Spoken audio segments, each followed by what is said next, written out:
dari akhlak bertobat kepada Allah. Pada masa tabi'in, hiduplah seorang penjahat terkenal yang suka membuat onar di daerah Basrah, Irak. Utbah al-Ghulam. Nama tokoh itu dikenal sebagai pemabuk ulung. Utbah juga ditakuti karena keberingasannya saat berhadapan dengan musuh. Dia pun tak segan menghabisi atau membunuh korbannya. Bukan hanya jahat, Utbah sangat benci terhadap orang-orang yang rajin beribadah.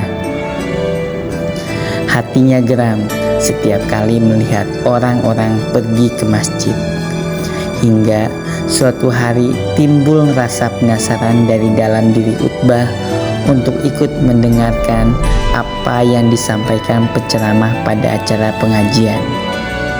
Dengan menggunakan penutup wajah, dia pun menyusup ke dalam suatu majelis. Di sana, Utbah mendengar ceramah seorang imam. Kebetulan, guru yang memberikan materi kala itu adalah Imam Hasan al-Basri, seorang ulama terkemuka di kota Basrah. Hasan al-Basri merupakan ulama kelahiran Madinah pada 21 Hijriah tahun 624 Masehi. Ia adalah anak dari seorang juru tulis wahyu yang membantu Zaid bin Sabit.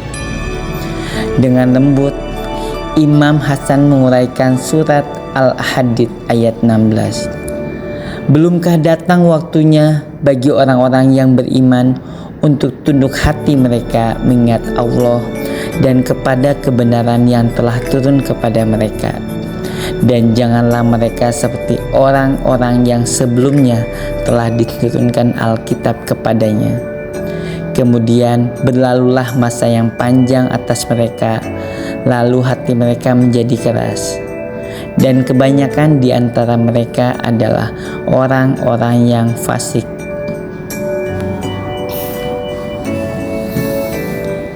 Hasan al-Basri kemudian membacakan tafsir ayat tersebut dengan nasihat yang sangat menyentuh hati. Banyak murid yang hadir dalam majelis itu menangis karena nasihat yang dia sampaikan. Seorang muridnya bertanya kepada Hasan al-Basri, "Wahai guru kami, bagaimanakah jika ada seorang yang sudah keterlaluan melakukan maksiat? Apakah dosanya masih diampuni Tuhan?" Hasan al-Basri menjawab, "Apabila ia bertobat dengan penuh kesadaran dan hati yang bersungguh-sungguh bertobat sesuai dengan syarat-syaratnya, maka Tuhan akan mengampuni dosa-dosanya, sekalipun seperti Utbah al-Ghulam." Mendengar jawaban Hasan al-Basri yang mengutip namanya, Utbah terkejut. Hasan al-Basri belum pernah bertemu dengannya dan belum pernah mengenalnya. Tapi karena ia terkenal sebagai seorang yang fasik, ia dibuat perbandingan dalam soal dosa.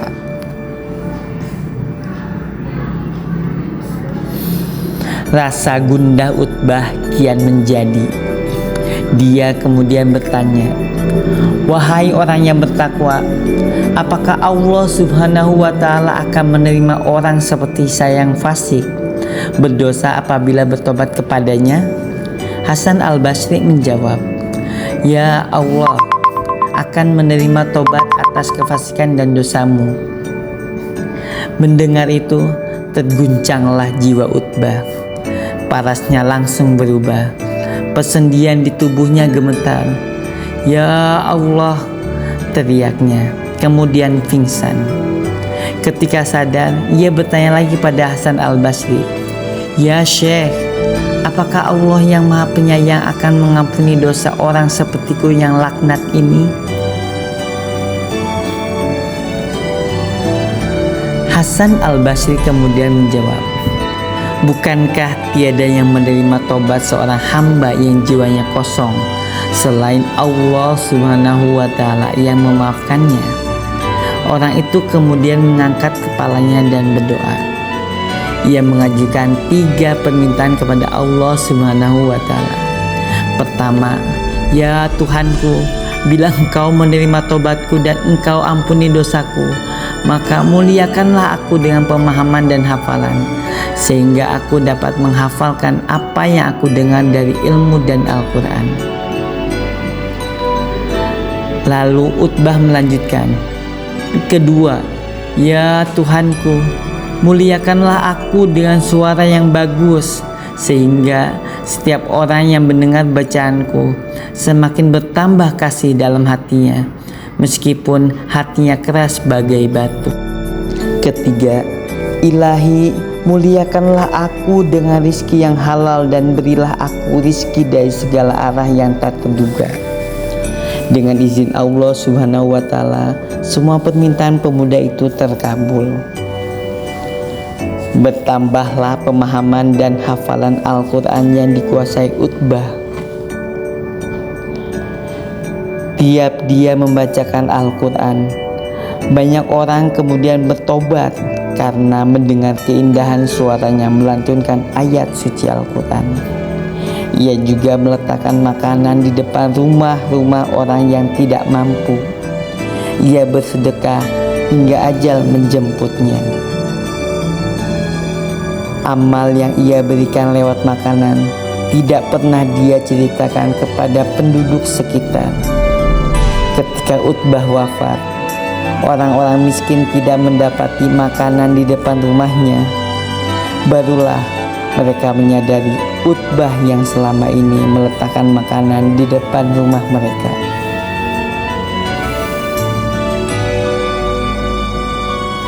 Semoga kita semua menjadi hamba yang selalu bertobat kepada Allah Subhanahu wa Ta'ala.